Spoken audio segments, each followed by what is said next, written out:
tenemos a Santiago Moquete, que siempre viene a ponernos al tanto del problema inmobiliario. Nosotros tenemos 3 preguntas. Una es si justicia, ¿qué? Tardía es, ¿qué? Denegación de justicia. Eso. Está la justicia inmobiliaria, está lenta, porque sabemos que los deslindes están lentos. Ahora, en general, los casos de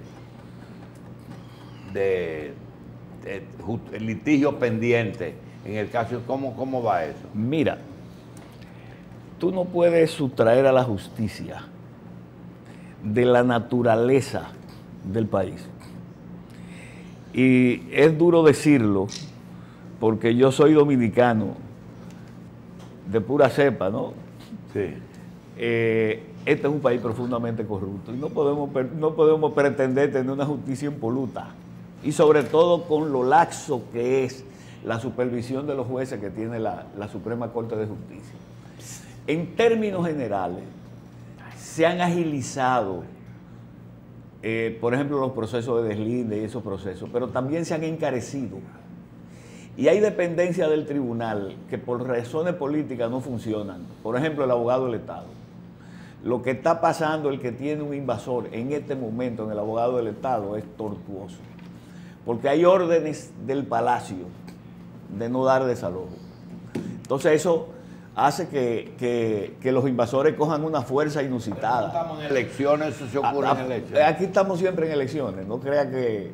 Y esa es una constante, porque recuérdate, quizás ahora que parece que hay un ambiente de no reelección, eso pueda volver eso a nada más se ve en impuesto normal. interno, nada más.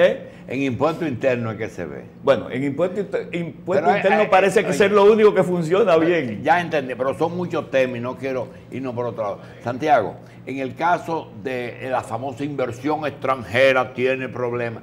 Realmente, esa lentitud y ese no desalojo le puede traer problemas a la inversión extranjera. Claro.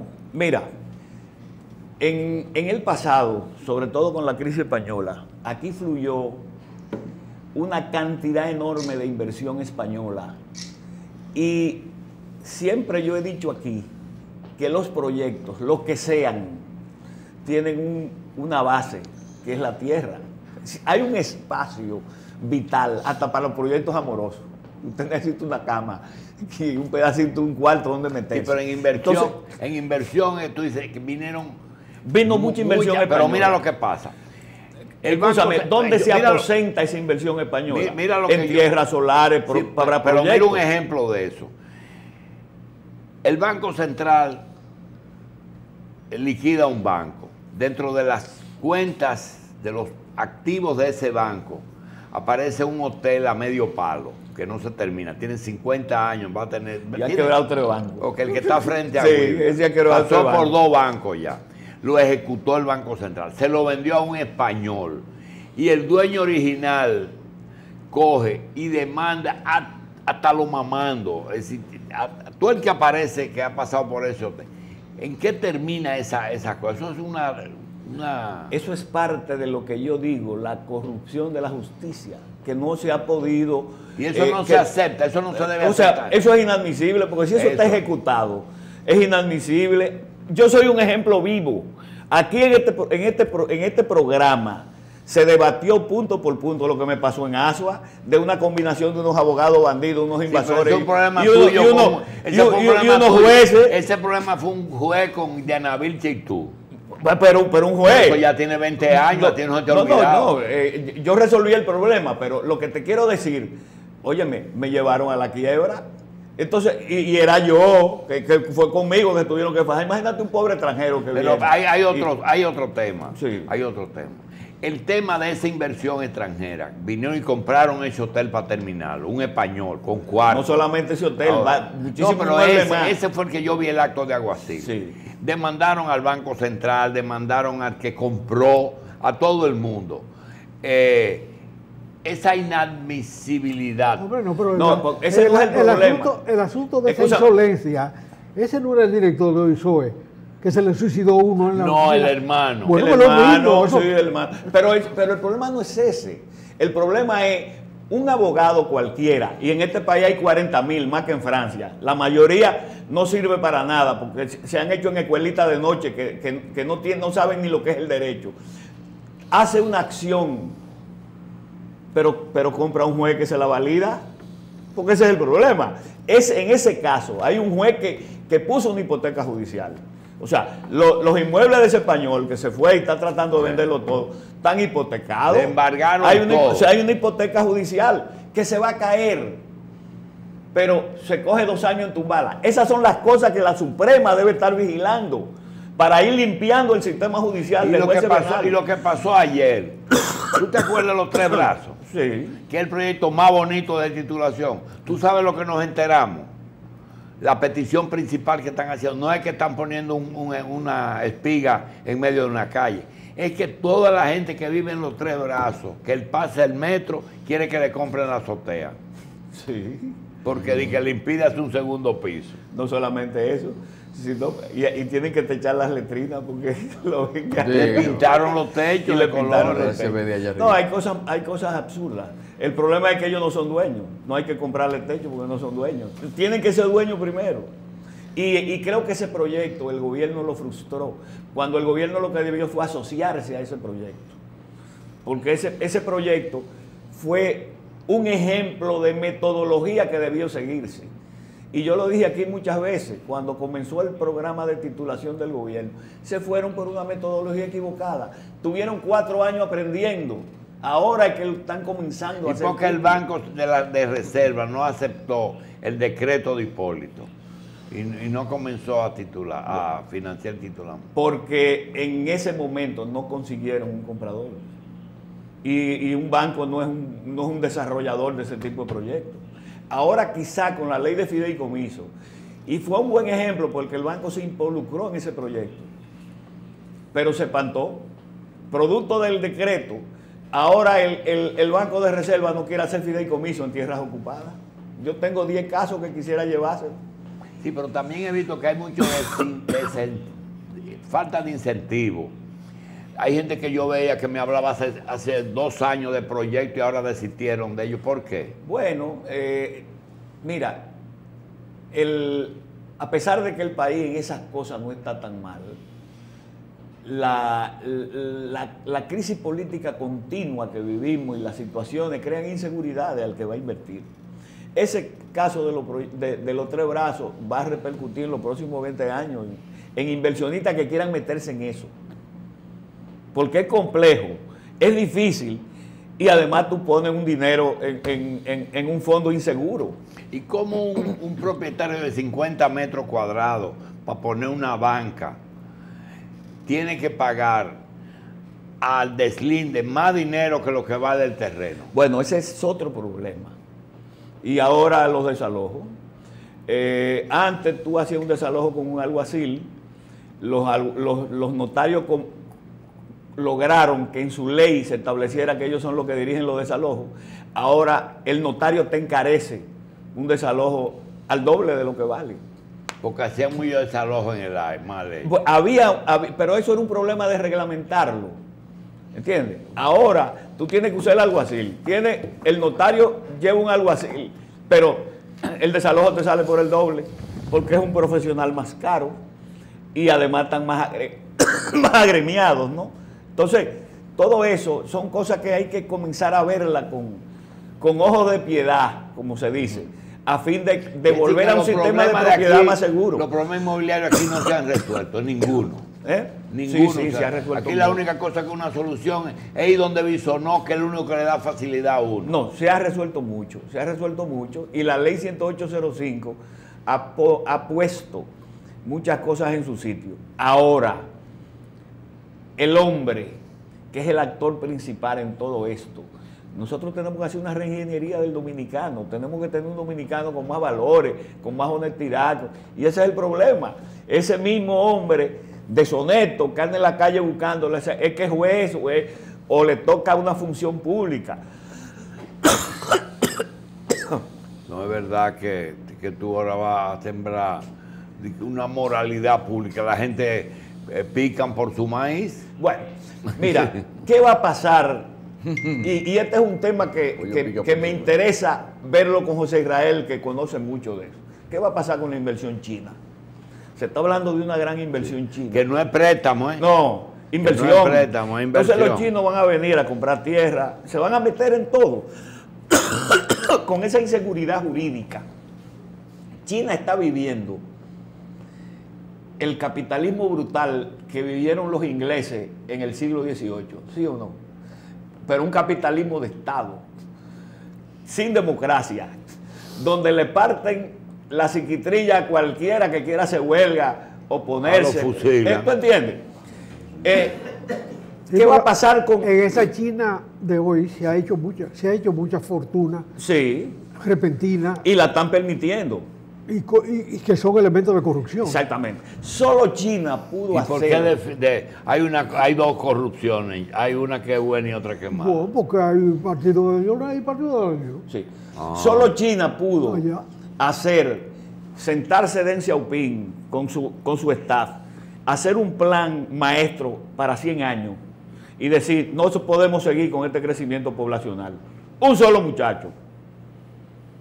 Y pena de la vida el que tenía más de uno. Eso no se puede hacer en un país democrático. Eso vino antes de Deng Xiaoping, fue el control de la natalidad. Sí. Entonces, ¿qué pasa? Cuando ellos sacan cuenta hoy, tienen 600 millones de bocas menos.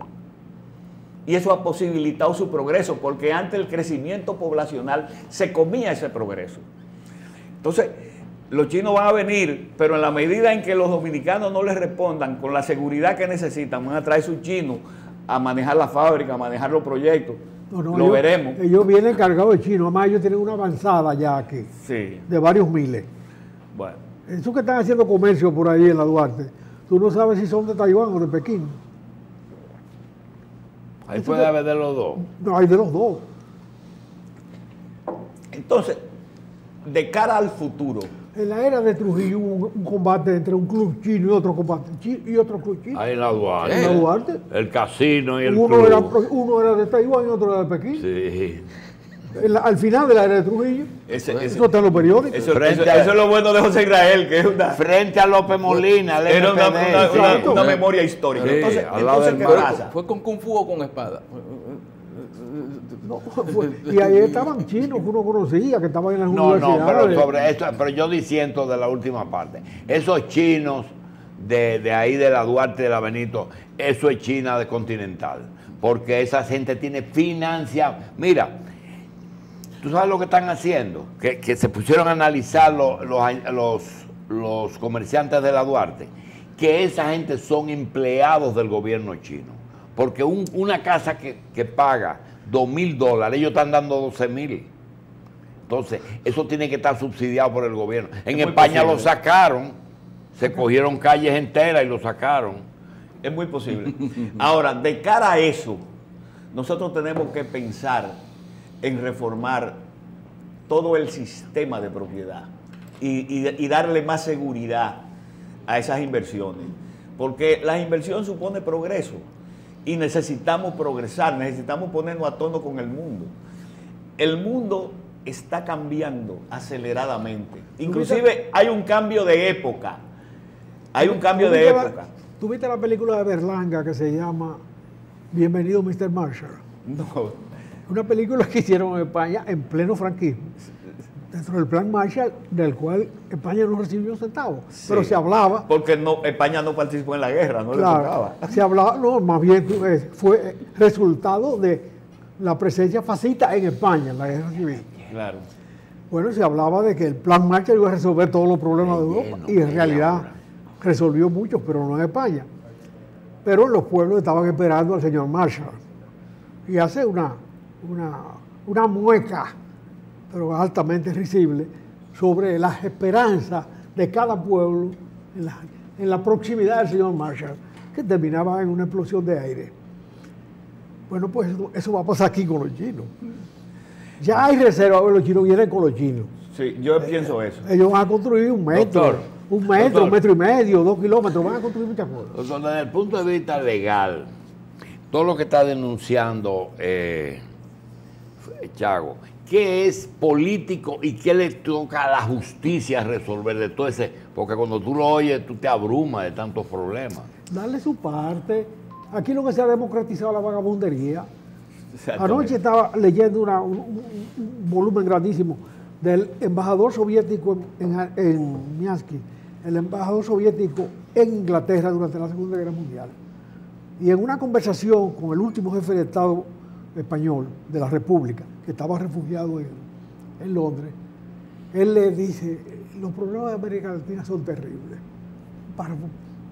que le llena el alma a uno de angustia y de dolor. Dice, en México, el presidente Cárdenas recibió a nuestra gente. Se habló de que se iban a construir una serie de empresas para que esa gente trabajara porque tenía un nivel más alto. Y se mandó muchísimo dinero. Yo no te puedo decir la cantidad de dinero que se mandó para allá. Nunca se hizo ninguna fábrica. Y el cabecilla de eso era el señor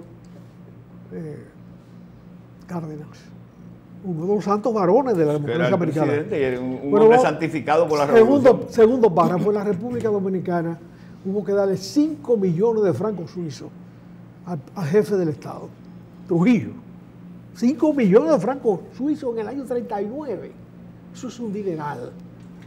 Pero tú y espérate, por cada uno... Era entonces, más que el presupuesto de la nación en ese momento.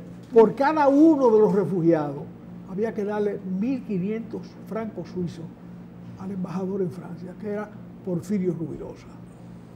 Pero además detrás de él estaba el hermano Trujillo, que era el inspector de embajada. Tú te llenas de vergüenza cuando lees. Sí, pero tú dijiste ahora, algo. cuando tú ves la realidad dominicana, eso se ha democratizado. Eso Sí, ahora hay mucha gente. Ahora hay el país entero. El país entero. Búscame lo mío. Sí, pero tú dijiste algo, y es el tema de los chinos. Si tú revisas los comentarios que se hicieron a raíz del acuerdo nuevo con China continental, tú vas a encontrar que te dicen que ellos no le cumplen a ningún país de Centroamérica que se comprometieron. Y posiblemente, si nosotros fallamos en el tema inmobiliario con ellos, si vienen a comprar cosas y empiezan a demandar y a embargar, se van y no cumplen. ¿Tú crees que el gobierno debe de tomarlo de la mano y hacer que le cumplan? Bueno, es que es complejo. Imagínate que un chino y tú sabes, Imagínate... y tú sabes que tú tienes un caso de un español que murió y que tienen ocupada una propiedad que no han conseguido el desalojo, tiene 10 años ya de ejecutada, y la embajada se mete cada vez y va a la justicia. En realidad no se ha metido tanto la embajada. Había un abogado que trabajaba en el Ministerio de Trabajo, que es hijo de un español, que aparecía diciendo que lo mandaba el rey de España y que la embajada decía. Eso era más allante que otra cosa. Doctor, ¿tú entiendes? Adelante, doctor. No decía, doctor, el problema es que separar lo que es lo que es político y lo que es judicial es difícil. Y es difícil en una sociedad donde el sistema judicial está altamente politizado y partidarizado. Por lo tanto, los problemas para resolverlo en términos institucionales parten lógicamente de solucionar los problemas de carácter político. Al margen de eso, yo no creo que vaya a haber ninguna solución. Porque podemos confiar en una justicia en la República Dominicana que sea por lo menos objetiva, no independiente. La independencia no existe. La objetividad de los jueces en todos los órdenes, no solamente en el ámbito de la jurisdicción inmobiliaria. Vete al ámbito penal. Dice la muchacha, yo no soy imparcial, yo lo que soy es objetivo. Objetivo es que ese es el principio. Ojalá. Imparcialidad no hay, Bueno, sí, es objetividad. Pero lo que se reveló aquí, por ejemplo, con los casos de Aguilda y esa gente, fue dantesco. Claro. Porque eso llegó a un punto en que fue demasiado claro lo que estaba pasando. Y eso se puso de relieve por una situación muy especial, pero así hay miles. Entonces, se necesita más supervisión. Y yo digo que en la supervisión de los jueces son dos elementos.